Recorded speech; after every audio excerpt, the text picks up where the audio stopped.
저는 이제 인공지능으로 좀 더 좁혀서 말씀을 드리도록 하겠습니다. 먼저 최근에 LG전자와 하고 있는 그러한 내용을 좀 소개하는 게 도움이 많이 되실 거라고 생각이 됩니다. LG전자는 2015년부터 와이파이 칩을 이제 가전제품에 내장하기 시작했습니다. 원가가 한 1,000원 정도 든다고 들은 것 같은데요. 그래서 회사로서는 큰 결정이었다고 얘기하더라고요. 그리고 그런 제품이 500만 대 정도 지금 전 세계에 팔렸습니다. 그런데 그 중에서 여러분들께서 LG전자 제품을 사시면요, 이 CNQ라는 앱을 이제 설치하실 수 있는데요, 스마트폰에. CNQ라는 앱을 설치하면 그 집에 있는 에어컨, 냉장고, 뭐 세탁기 이런 것들과 이제 연동을 시킬 수가 있습니다. 그러면은 이제 여기 지금 집 바깥에 나와 계신데 집에 있는 에어컨이 현재 켜져 있는지, 세탁기가 돌아가는지 이런 것들을 이제 아실 수가 있는 거죠. 그래서 여러분들의 동의하에, 고객의 동의하에 이제 CNQ와 여러분들의 제품을 연동을 시키시면 그때부터 데이터가 클라우드로 이제 쌓이게 됩니다. 그래서 한 번이라도 인터넷에 연결됐던 제품 현재 LG전자의 경우 100만 대 정도가 그렇게 되고 있고요. 그 중에서 한 30-40%는 굉장히 활발하게 데이터를 쌓고 있는 그러한 상태로 보여집니다. 그래서 이제 LG전자랑 저랑 같이 일을 이제 시작하게 된 것이, 이렇게 데이터가 쌓이게 되면 과연 어떠한 새로운 수익 모델이 있을 수 있을까라는 것을 좀 연구해보자 해서 이제 진행을 하고 있고요. 1차적으로는 프로젝트가 한번 끝났고 이제 2차 프로젝트를 하고 있습니다. LG전자가 한 번의 경험을 했는데요. 스마트 TV의 데이터를 팔았습니다. 예전에 텔레비전이 인터넷에 연결되기 전에는 고객이 텔레비전을 사가가지고 그 텔레비전을 언제 켜는지 끄는지 어떤 채널을 보는지 알 수가 없었죠, LG전자가. 하지만 이렇게 CNQ로 연결된 그런 스마트 TV는 이제는 그 정보를 갖게 되고요. 그 데이터를 최근에 닐슨이라는 회사, 광고 회사에 9억에 팔았습니다. 그래서 닐슨이라는 회사는 이제 고객들이 언제 텔레비전을 켜고 어떠한 채널을 보는지를 이제 알 수 있고, 그런 데이터 가지고 물론 당연히 익명성 처리는 했겠죠. 그런 데이터를 가지고 이제 뭔가 광고 전략을 수립하게 되는 거죠. 앞으로는 아마 LG전자와 닐슨이 실시간으로 데이터를 공유하겠죠. 지금은 배치로 데이터를 팔았지만. 그래서 그런 경험들을 조금씩 제조기업이 하게 되는 것이고요. 오늘 여기 계신 제조기업에서 오신 분들도 모든 회사가 이렇지는 않을 겁니다. 하지만 이제 이러한 어떤 LG전자 사례를 보시면서 한번 생각을 해보시면 좋을 것입니다. 그래서 지금까지는 이렇게 닐슨 같은 회사의 포인터가 잘 안 보이네요. 예. 그냥 제가 손으로 하겠습니다. 예, 닐슨 같은 회사에 이제 데이터를 판매했죠. 그래서 판매할 만한 기업들은 이제 O2O 기업, B2B 기업, B2C 기업, 그다음에 공공기관 정도가 될 것입니다. 그래서 이렇게 이제 어떠한 종류의 기업에 어떻게 데이터를 판매할 수 있을 거냐라는 그러한 어떤 연구를 했고요. 재밌는 거는 이걸 하다 보니까 그저 데이터를 팔 수만은 없는 일이 많이 생기더라고요. 예를 들면 로봇 청소기에서 어느 날 바퀴벌레를 잡았다고 하죠. 그러면 그건 어느 회사와 연결을 해줘야 돈을 벌겠습니까? LG전자가. 예, 세스코에 연결하면 돈이 될 겁니다. 그럼 여러분들이 로봇 청소기를 사셨는데요. 한 달 후에 세스코에서 전화가 옵니다. 고객님 댁에서 바퀴벌레 나왔다면서요. 저희가 잡으러 갈까요? 그럼 기분 좋으실까요? 기분 나쁘시겠죠. 여러분들은 LG전자와 거래를 했는데 내용이 세스코한테 연락이 오면 이건 뭐 개인정보 문제도 있고 여러 가지 문제가 됩니다. 결국은 이 케어는 LG전자가 해줘야 된다는 겁니다. 아마 시나리오가 이렇게 되겠죠. 로봇 청소기를 샀는데 한 달 후에 CNQ가 연락이 옵니다. 예, 고객님, 사실 고객님 댁에서 일하게 된 지 지금 한 달 됐는데요. 보름 전에 바퀴벌레 하나 잡았어요. 근데 그때는 별 얘기를 안 했는데요. 오늘 또 바퀴벌레 또 잡았어요. 이젠 더 이상 참을 수 없을 것 같아요. 예. 세스코에 연결하실래요? 2시간 내에 결정하시면 30% 할인. 이렇게 될 수 있다는 거죠. 그럼 고객은 CNQ라는 앱을 통해서 이제 세스코로 연결하게 됩니다. 세스코는 이러한 걸 싫어할까요? 싫어할 리가 없죠. 세스코라는 회사는 아마 고객 하나를 획득하는 것이 굉장히 중요한 새로운 채널로 고객 채널로 인식하게 됩니다. 제가 주변에 여러 회사들 관련될 만한 회사들한테 이렇게 사전 의향을 조사해 보니까 관심 있는 데가 되게 많이 있어요. 예, 그럼 결국 이런 새로운 제조 기업이 여러 회사들과 파트너십을 이루게 된다는 것입니다. LG전자의 그 광파 오븐이라는 제품이 있는데요. 그거 되게 재밌더라고요. 원터치 메뉴가 있습니다. 통삼겹살 이런 메뉴가 있고요. 군고구마 이런 메뉴가 있습니다. 그 사람들이 통삼겹살 먹을 때는 통삼겹살 이렇게 누르고 조리를 하는데요. 그래서 지금 LG전자에서는 누가 지금 통삼겹살을 먹는지를 알고 있어요. 그리고 누가 군고구마를 먹는지 알고 있습니다. 단지 그거를 지금 어떻게 활용해야 될지 좀 주저하고 있는 상황이죠. 그래서 그냥 통계만 내고 있고, 근데 재밌는 거는 통삼겹살은 금토일만 먹는다는 걸 지금 발견했습니다. 그래서 어쩌면 이제 목요일이나 수요일쯤에 삼겹살 재료를 권하는 그러한 서비스를 또 씬큐라는 앱을 통해서 해야 될지도 모르는 그런 상황에 놓여 있는 것이죠. 스타일러의 문이 열리면, LG전자 스타일러의 문이 열리면 이제 가족이 집에 왔다라는 걸 이제 안다 이렇게 얘기하는 분도 있고요. 예, 이렇게 지금 아까 형원준 대표님도 말씀하셨는데 스마트 커넥티드 프로덕트가 되면서 지금 데이터가 들어오고 있죠. 한편으로는 지금 엣지 컴퓨팅이라고 하죠. 제품에 AI가 들어가고 있습니다. LG전자 에어컨에 지금 카메라 들어간 거 아세요? 에어컨에 카메라가 왜 필요할까요? 이제 에어컨 앞에서 옷 벗고 계시면 안 됩니다. 에어컨이 다 찍습니다. 예, 여러분들의 누드 사진을 LG전자 클라우드에 전송하겠죠. 전송할까요? 큰일 나죠. 예, 전송할 리는 없고요. 에어컨에 달린 카메라가 사진을 찍고 그걸 가지고 현재 사람이 있는지 없는지를 봅니다. 그게 사람인지 아닌지를 봐서 사람이 있을 때만 찬바람을 쏘는 겁니다. 그래서 지금 에어컨에 카메라가 들어가고 카메라가 그 사진을 찍은 다음에 아 사람이 있구나를 보고 나서 이제 사진을 지우면 되는 거죠. 지금 로봇 청소기에도 카메라가 있어가지고요. 천장과 아래를 보면서 지금 보고 있습니다. 우리나라 같은 경우는 세탁 건조대 있죠. 파이프로 만든 거. 거기에 로봇 청소기가 한번 발을 걸쳤다가는 다시 못 빠져나온다고 합니다. 그다음 아파트 베란다에 알루미늄 샤시 문이 있죠. 거기도 한번 발을 걸쳤다가는 뒤로 못 오기 때문에 카메라가 그걸 열심히 보고 저게 세탁 건조된지 샤시인지 그 정도는 좀 판단하고 있고요. 아직 잘 못하는 게 강아지 똥 같은 걸 구분을 잘 못한다고 합니다. 똥 한번 밟고 지나가면 이제 로봇 청소기가 온 집을 다 똥칠을 하고 다니는 그런 일들이 일어날 수도 있는 겁니다. 이제 점점 근데 저희가 그 로봇 청소기가 찍은 사진을 보니까요 해상도가 꽤 괜찮아요. 예, 그래서 그 사진 역시 사실은 사진 찍고 버려야 될 일이죠. 방법 모드로 해놓을 때는 사진을 찍고 클라우드로 전송할 수 있습니다. 그래서 이스라엘에서 어떤 도둑놈이 하나 잡혔죠. 예, 잡혔나요? 일단 걸렸죠. 예, 로봇 청소기 빈집인 줄 알고 들어갔는데 로봇 청소기가 사진을 찰칵 찍으니까 이제 그 놀라서 도망가는 장면이 이제 그 LG전자 로봇 청소기에 찍힌 그런 사례가 있습니다. 그래서 제품의 끝단 또는 앞단에 지금 이제 AI가 들어가고요. 그렇게 카메라 응용이 많아지는 이유는 인공지능 기법 중에서 지금 컨볼루션 뉴럴 네트워크라는 기법이 상당히 발전한 거죠. 최근에 제가 연대 전상과 교수님 만났는데 전공이 뭐냐고 여쭤봤더니 컴퓨터 비전이래요. 그래서 컴퓨터 비전이면 요즘 뭐 연구할 게 별로 없겠네요. 제가 그랬습니다. 예, 그랬더니 맞습니다. 정지 영상 분석은 더 이상 저희가 논문을 쓸 수가 없습니다. 그래서 이제 비디오밖에 쓸 논문이 없어요. 결국 전상과 교수 입장에서는 정지 영상을 분석하는 논문은 이제 더 이상 논문이 안 되는 겁니다. 그건 이제 커머디티화 돼서 이거는 이제 산업에서 해야 되는 거예요. 저같이 경영학과 교수가 하는 겁니다. 그런 거는. 이제는 회사의 어떤 여러 사진을 분석하고 그 해결하는 그런 이제 응용의 문제만 남은 거죠. 자, 앞으로 비디오 연구를 또 컴퓨터 사이언스나 AI를 전문적으로 하시는 분들이 많이 하게 되면 또 그걸 가지고 앞으로는 되겠고 이미 뭐 영상 분석에 대한 응용도 많이 있지만 적어도 정지 영상에 대한 분석은 이제 전상과 교수가 논문을 쓸 수가 없는 상황이 됐을 정도로 커머디티화 됐다라는 것입니다. 그래서 이러한 데이터들이 쌓이게 되고 그럼 어떻게 됐습니까? 아까 씬큐라는 앱이 이제는 앞으로 LG전자의 운명을 책임질지도 모른다라는 거고요.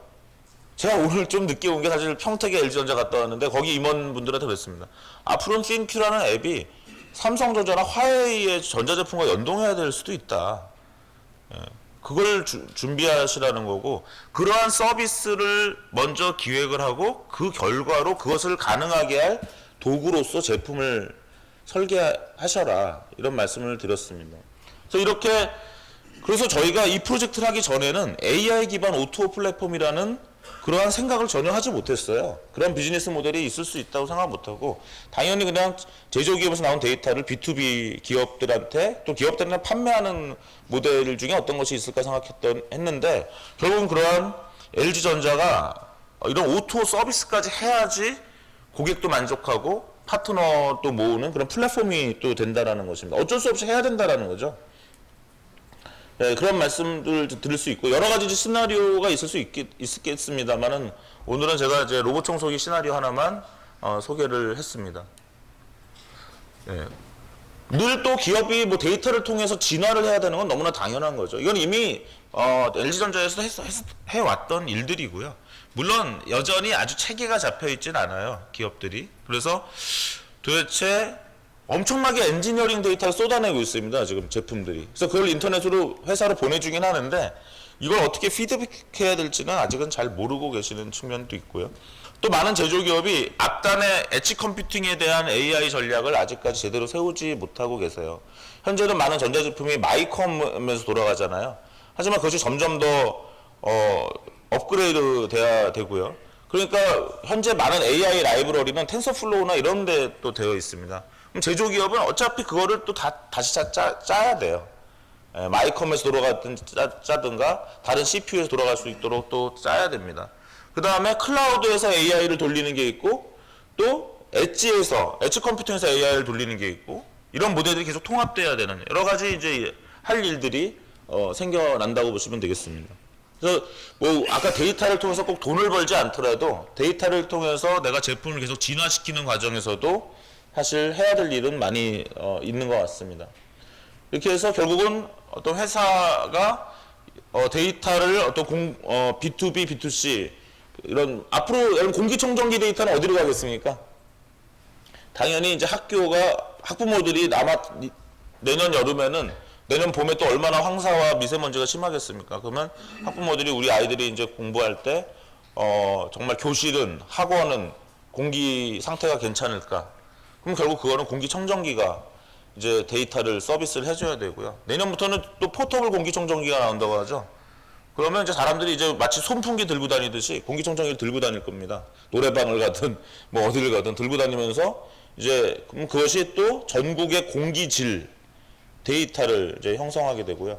지금 현대해상 같은 경우는 어린이 보험을 녹십자랑 하고 있는데, 고객들한테 이제 스마트 온도계를 엄마들한테 주니까요. 엄마들이 아이들 체온을 수시로 재는데, 그렇게 되면 전국에 이제 열지도가 또 나오게 되고요. 그렇게 되면서 어떤 특정 지역에 만약 고열이 있는 아이들이 많을 경우에는 이제 녹십자나 현대해상에서 이제 알려주는 거죠. 그 동네에 지금 열이 있는 애들이 많아요. 조심하세요. 결국 우리가 지금 많은 제품 데이터로부터 그러한 어떤 데이터가 나오고, 그것이 다시 서비스화되는, 그리고 그 서비스의 전망이 다시 새로운 제품의 설계와 기획에 반영되는 그런 구조가 현실로서 일어나고 있다, 이렇게 말씀드릴 수 있겠습니다. 그런데 로봇 청소기가 오늘 바퀴벌레를 잡았는지 안 잡았는지를 LG전자 직원이 다 케어할 수가 없죠. 결국 그건 누가 해야 되느냐? AI가 해야 되는 겁니다. 그래서 그런 새로운 일거리가 AI에 의해서 주어지는 것이고요. 그래서 그런 AI 시스템을 지금 설계하고 있는데요. 결국은 이제 이러한 제품에서부터 나오는 데이터를 이제 회사는 분석을 해야 됩니다. 분석을 하는 패러다임으로서 크게 제가 슬라이드가 죄송합니다. 예, 슬라이드가 구조로서 이제 퍼셉션 시스템, 코그니션 시스템, 액션 시스템 이렇게 구분해서 접근을 하고 있고요. 그래서 고객의 장소에서 어떤 일이 일어나고 있는가를 퍼셉션해야 되고, 그러한 정보들을 조합해서 내가 어떠한 대응을 해야 되는가라는 걸 결정하는 코그니션 시스템이 있고, 그걸 또 가지고 다시 고객에게 또 연결하는 그런 액션 시스템. 그래서 이런 시스템이 계속 리유즈 될 수 있도록, 그래서 저희가 이거를 이제 데이터 투 모듈라 네트워크라고 이름을 붙였는데요. 데이터 투 머니, 데이터에서 머니로 만드는 과정에서 이러한 것이 재사용될 수 있는 모듈라 시스템을 구축하는 것이 이제 AI 비즈니스 프로세스를 구축하게 되는 그런 과정이라고 보시면 되겠습니다. 뭐 여기 사용될 수 있는 방법론은 뭐 딥러닝이 될 수도 있고 기계학습. 저희 PDF 파일을 드렸던 것 같은데 좀 깨졌네요. 죄송합니다. 예, PPT를 사용하신 것 같습니다. 그래서 딥러닝, 강화학습, AI 사용할 수 있는 각종 방법론은 이제 다 사용하게 될 것이고요. 근데 이렇게 이제 LG전자가 이런 식으로 한다고 소문이 나면 고객들이 약간 기분 나쁘겠죠. 내가 LG전자한테 물건을 샀고 물건을 사용하는 데이터를 내가 발생시켜 줬더니 그걸로 LG전자가 또 돈을 벌고 있네. 예, 내가 사용한 데이터로 돈을 번다고 약간 기분이 나쁠 수 있습니다. 그러면 어떻게 됩니까? 그걸 보상을 해줘야 되죠. 그래서 요즘 얘기하는 이런 토큰 이코노미에 기반한 시스템도 준비를 하셔야 될 겁니다. 지금 어떻습니까? 며칠 전에 8월 31일에 라인, 일본에 설립한, 네이버가 일본에 설립한 인터넷 기업인 라인이 이제 토큰을 발행했죠. 링크라는 토큰을 발행했고요. 이거에 뒤질세라 카카오톡도 10월 달에 토큰을 발행을 했습니다. 예전에 토큰을 발행을 안 해도 되는 회사들이 토큰을 발행한다는 것은 어떻게 보면 그걸로 꼭 돈을 벌겠다는 것이 아니라 사용자에게 보상을 해주겠다라는 그런 컨셉이 이제 들어가는 것이고요. 이제 제조기업들도 우리 제품을 산 것도 고맙지만 우리 제품을 잘 쓰는 것도 고맙고 잘 써서 거기서 데이터를 산출해 주는 것도 고맙다. 거기서는 이제 보상을 이런 토큰 형태로 주고 애프터 서비스를 그런 토큰을 사용하게 한다거나 새로운 제품을 구입하는 것도 그런 토큰을 사용하게 하는 형태로 해서 고객의 고착화를 꾀해야 되는 그런 것도 지금부터 다 준비를 해야 될 일들입니다. 이미 전 세계의 자동차 회사들은 다 토큰을 만들고 있죠. 토큰 없는 자동차 회사는 없습니다.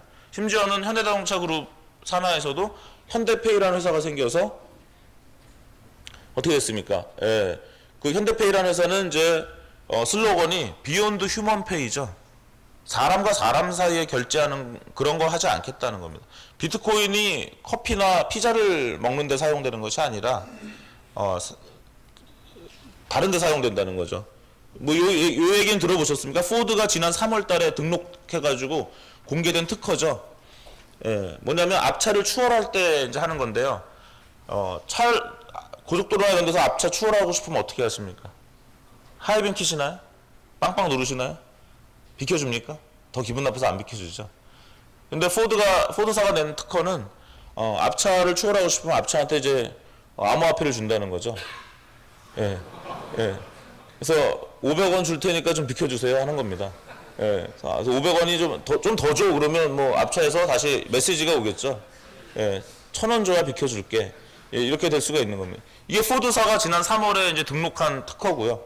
포드사가 리포트를 같이 냈습니다. 연구를 했는데요. 이런 식으로 돈을 서로 교환하게 하는 것이 트래픽을 더 줄일 수 있는 그러한 방법이라는 걸 이제 알아냈다라는 거죠. 그래서 우리가 사물 인터넷을 얘기할 때 그동안 머신 투 머신 또는 뭐 완전 자율주행차 같은 거 얘기할 때 비클 투 비클 이런 사물 인터넷을 많이 얘기했는데 사실은 머신과 머신 또는 자동차와 자동차가 통신한다는 것이 중요한 것이 아니라 이제는 맞아 얘네들이 돈을 좀 왔다 갔다 해야 거기서 코디네이션이 되겠구나 하는 생각들이 나오고 있고 이것이 지금 엉뚱하게 한쪽에서 개발되고 있는 블록체인, 암호화폐, 토큰 이코노미와 결합이 되고 있는 그런 상황이라는 거죠. 모든 것이 다 연결이 되면서 지금 발전하고 있다 이렇게 보시면 되겠습니다.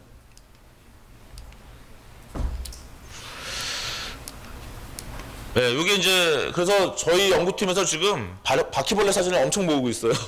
그래서 바퀴벌레를 과연 로봇 청소기가 이제 해내고 그 다음에 세스코가 과연 이런 사업에 관심이 있을 거냐. 그러면 이제 비즈니스 관점에서 피저빌리티, 그 다음에 AI 관점에서 피저빌리티 이걸 연결해서 과연 이제 어떻게 될 것인가 이런 것들을 지금 테스트를 하고 있는 상황입니다. 그래서 결국은 비즈니스 환경을 간단하게 말씀드리면 그냥 우리가 크게 세 가지가 있죠. 기업은 프로덕트, 플레이스, 피플이 있습니다. 이 3P와 이제 인터넷으로 연결되기 때문에 데이터가 클라우드에 쌓이고요. 제3자와 공유할 때는 이제 블록체인 같은 형태로 공유할 수도 있겠습니다. 그걸 통해서 이제 서비스가 들어가는 거고요. 이런 것들이 이제 디지털 트윈이죠. 보통 디지털 트윈하면 제조 단계에서의 디지털 트윈을 많이 얘기하지만 저는 제조 이후, 판매 이후의 디지털 트윈이 더 중요할 수도 있다고 생각을 합니다. 아까 LG전자가 인터넷에 연결되는 제품 500만 대를 팔았다는 얘기는 500만 대의 쌍둥이를 이제 회사에 두고 얘를 잘 관리해야 된다는 거죠. 이 쌍둥이들에서 어떤 일이 일어나고 있는지를 보면서 결국 서비스하고 그걸로 수익을 만들고 그걸로 파트너를 만드는 그런 비즈니스를 만들어 나가야 된다는 것입니다. 지금까지 간단하게 LG전자 사례를 말씀드렸고요. AI가 과연 어떻게 어떤 제품 제조 기업에서 영향을 미치는가. 아까 새로운 기능, 아까 에어컨에 카메라가 들어갔고 그것이 인공지능 분석하면서 사람이 없을 때는 찬바람 쏘지 않는다는 새로운 기능을 넣었고요. 로봇 청소기에도 그런 기능이 들어갔고, 지금 전자레인지도 그런 게 생겼죠. 음식을 집어넣으면 음식을 이제 몇 분 요리해야 되는지를 이제 알려주는 그런 게, 저도 가끔 냉동만두 집어넣으면 얘가 잘 안 녹아요. 그래서 녹이고 또 녹이고 막 이렇게 되는데, 이제 그러한 기능이 들어갔고요. 그러한 기능을 넣는다는 것은 고객이 무엇을 먹는 걸 알게 된다는 뜻이 됩니다. 고객한테 어떠한 기능을 주는데 그것이 고객의 상태를 알게 되는 거죠. 아까 광파 오븐에서 원터치 메뉴를 그 정보를 알려고 만든 게 아닐 거예요. 사실 고객한테 편리한 조리를 해주려고 원터치 메뉴로 통삼겹살, 군고구마를 집어넣는데 사실은 그 결과 고객의 정보를 더 잘 알게 되는 그런 반대급부가 생긴다는 것이죠. 그런 어떤 새로운 기능이 되고요. 도널드 섹스톤 교수는 새로운 기능이 새로운 밸류를 만들어서 그것이 고객한테 인식이 되면 그것의 제곱만큼 레비뉴가 일어날 수 있다. 이렇게 이제 아예 공식을 세웠습니다. 그래서 우리가 어떤 AI에 의해서 어떠한 제품에 어떠한 새로운 기능을 넣어서 그것이 가치를 창출하고 그 가치가 고객한테 전달될 수만 있다면 그 가치의 변화의 제곱만큼이 레비뉴로 돌아올 수 있다는 거고요. 이것이 더 잘 되면 시장이 아예 열릴 수 있죠. 고영 테크놀로지 같은 회사는 3D 측정 장비를 판매하는 회사였는데 제조해서 AI 시대가 되면서 약간 사장님이 CEO가 약간 센스를 발휘하셨어요. 그래서 그 측정 장비만 판매하는 것이 아니라 그 측정한 사진을 다시 분석하는 소프트웨어, 솔루션, 서비스 사업까지 같이 하게 됐고요. 그렇게 하다 보니까 이제 제품만 판매하는 것이 아니라 서비스도 팔고 소프트웨어도 팔고 솔루션도 팔고, 그 다음에 이 회사의 납품처가 공장에서 의료기관으로 변하는. 그래서 고영 테크놀로지가 2006년 아마 3월에는 시가총액이 1,500억 밖에 안 됐을 텐데요. 지금 보시면 1.5조가 되어 있습니다. 겨우 2년 반 사이에 이제 10배로 기업 가치가 올라가 버리는 그런 일들이 이제 일어나는 거죠. 그 다음에 새로운 운영, 매니팩처링 프로세스에서 많이 사용되죠. 이제 품질 관리 많이 하고 있고요. 설계, 그 다음에 생산 일정 계획, 그 다음 판매 채널, 제조 방식, 이런 게 볼 수 있겠습니다. 그 다음에 이제 프로세스 인더스트리에서는 새로운 재료나 물질을 만드는 그런 쪽으로 좀 AI를 사용을 하고 있습니다. 그래서 이런 제약회사 같은 경우는 지금 새로운 신약을 만드는데 기존의 특허를 우회하면서 원하는 프로퍼티가 나올 수만 있다면 굉장히 좋겠죠. 그래서 그런 것들이 이제 간이라고 하죠. 2014년에 이안 구플레오는 사람이 만든 AI 방법론 중에 하나인데요. 너무 간단해가지고 너무 대단한 게 칭찬받고 있는 그러한 모델입니다. 현재 SK텔레콤이 제일 열심히 하고 있죠. 디스코 간이라는 거를 전 세계적으로 선도하고 있는 회사가 SK텔레콤이고요.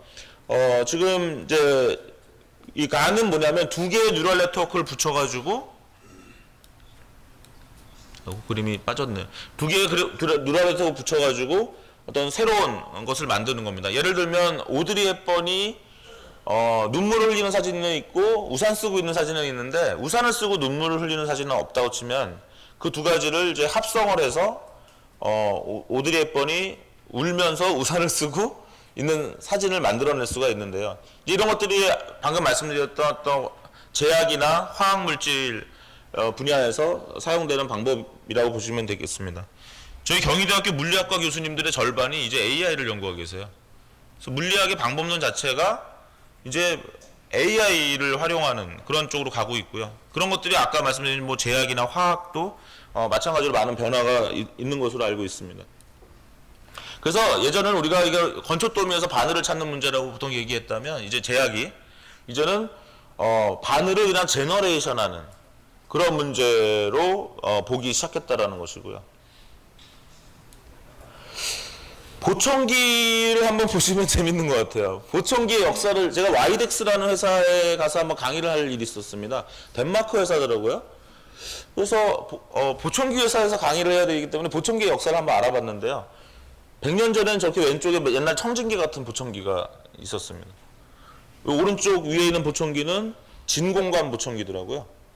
저 왼쪽 하단에 있는 보청기는 트랜지스터 보청기입니다. 그래서 보청기가 앰플리파이어네, 앰프네. 그죠? 앰프, 우리 옛날에 진공관 앰프, 뭐 트랜지스터 앰프 있었던 것처럼. 그러면 이게 보청기라는 건 앰프인데, 예. 이거는 이제 임플란트 보청기고요. 이게 디지털 보청기입니다. 그래서 제가 디지털 보청기래요. 이렇게 설명을 하니까 갑자기 그 와이덱스 코리아 사장님이 손을 딱 들더니, 교수님, 저희 와이덱스가 디지털 시대로 가면서 성장한 회사입니다. 그 전에 대부분의 보청기는 다 아날로그 보청기였다는 거예요. 근데 그래서 튜닝하기가 굉장히 어려웠습니다. 근데 디지털 보청기를 만들면서 이제 튜닝이 쉬운 보청기를 만들었다는 건데요. 그러니까 와이덱스라는 회사는 이 시대가 변할 때 흐름을 탄 그 성공의 경험이 있는 거예요. 그래서 지금 AI 보청기를 제일 먼저 또 만들고 있는 그런 회사입니다. 그래서 이제는 이런 딥러닝을 써서 이제 이런 보청기를 새롭게 탄생시킨다는 거죠. 저희 어머니도 귀가 안 좋으신데 보청기를 잘 안 쓰시더라고요. 그래서 왜 안 쓰냐고 물어봤더니 귀가 아프대요. 왜냐면 소리를 다른 소리까지 다 증폭을 해주니까 이제 아프다는 겁니다.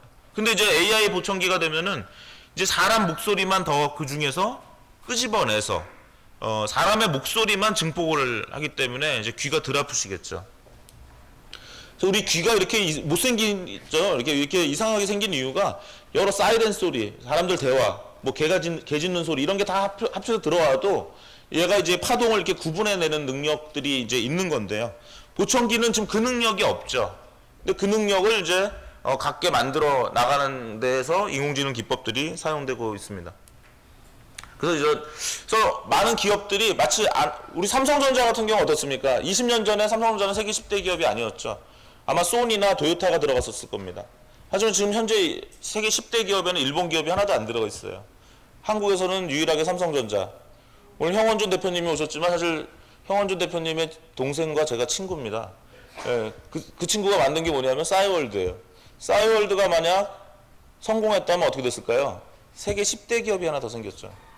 왜? 지금 페이스북이 그 자리를 차지하고 있어요. 너무 아깝죠. 한국에서 제일 먼저 만든 성공한 소셜미디어인데 한국, 중국, 미국, 대만, 독일, 일본에 진출했었습니다. 싸이월드가. 근데 이제는 다 쫓겨 들어갔어요. 너무 아쉬운 기회를 하나 잃었죠.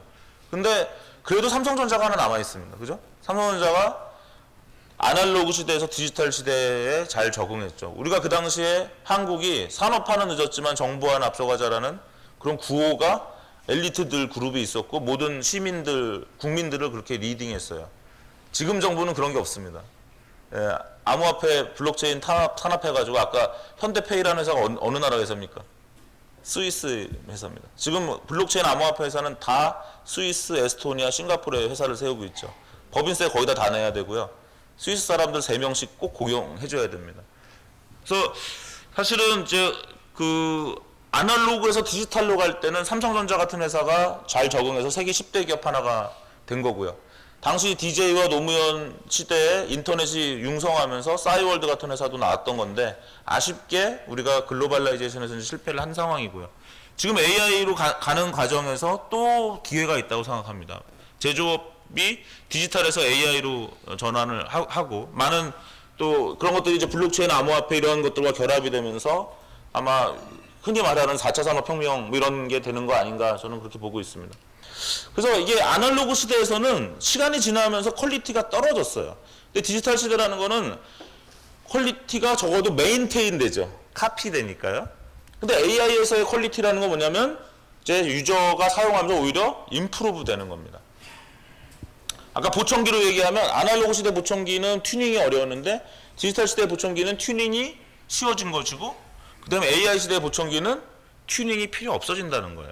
왜? 사용하면 사용할수록 고객한테 더 적응이 되면서 퀄리티가 올라간다는 것입니다. 그 다음에 이제 AI에서 많이 제조기에서 많이 사용되는 게 이제 프로세스죠. 제가 주로 20년 전에 했던 AI는 이렇게 대우조선이나 현대건설의 어떤 스케줄링이나 플래닝하는 그런 AI를 주로 했습니다. 최근에 하고 있는 거 하나 소개해 드리겠습니다. 프론텍이라는 시아공단에 있는 회사인데요. 하루에 10만 개의 너트를 만드는 그런 회사입니다. 근데 너트의 불량품이 나오는데요. 이제는 주격이나 성능에서는 불량이 별로 안 나와요. 근데 요즘은 기스난 거 이런 거를 납품처인 현대자동차가 불량이라고 얘기한답니다. 약간 까지거나 이러면 너트가 그거 조이는데 아무런 지장이 없거든요. 근데 그 불량 이제부터 이런 거 좀 납품하지 않았으면 좋겠다고 합니다. 그래서 왜 그러냐고 물어봤더니 현대자동차의 고객들이 싫어한대요. 예, 현대자동차도 어쩔 수 없이 고객들이 싫어하기 때문에 프론텍의 그 너트가 이제 이뻐야 된다는 거예요. 그래서 프론텍이 그걸 뭐라고 부르냐면 관능 품질, 감성 품질이라고 부릅니다.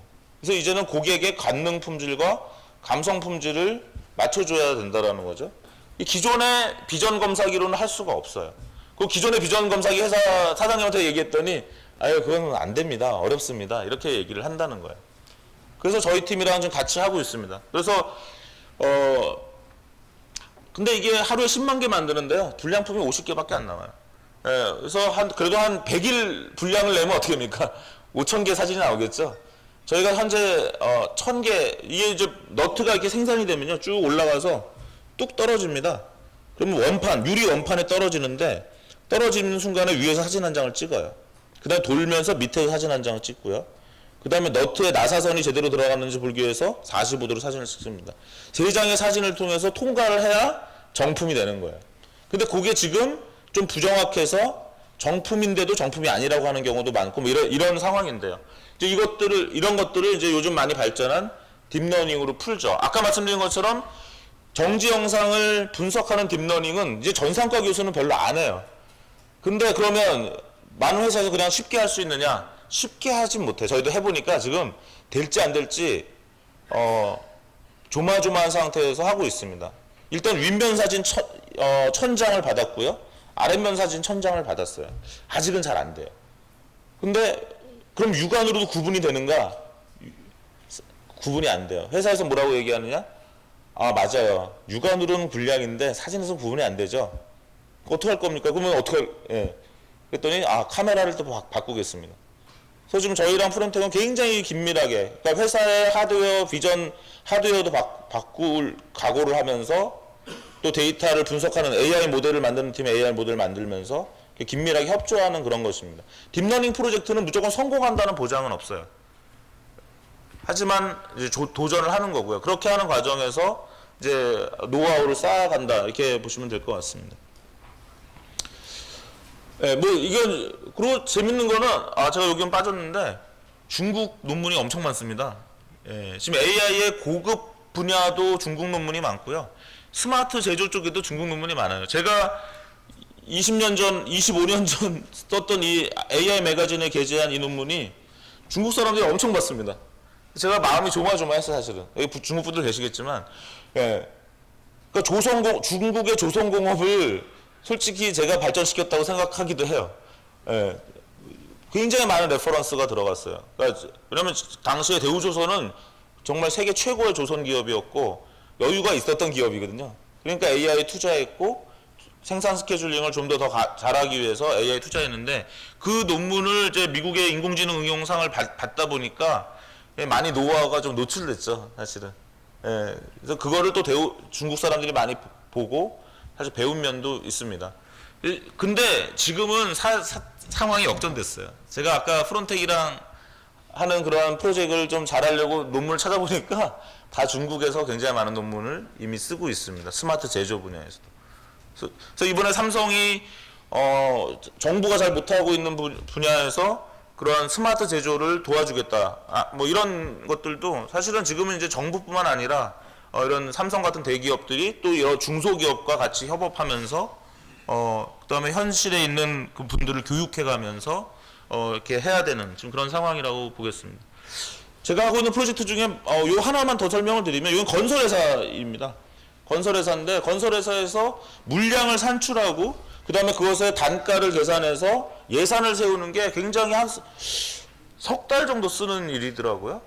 석 달에서 넉 달. 그래서 2D 도면에서 3D 도면을 제너레이션 해야 되고 거기서 다시 또 물량을 산출해야 되고 단가를 또 현실 시장가에 맞게 또 찾아내야 되고 이런 것들도 이제 AI의 하나 제조 기업이 하는 AI의 한 분야로 진행이 되고 있는 일이어서 잠깐 소개를 했습니다. 네, 마치겠습니다. 고맙습니다.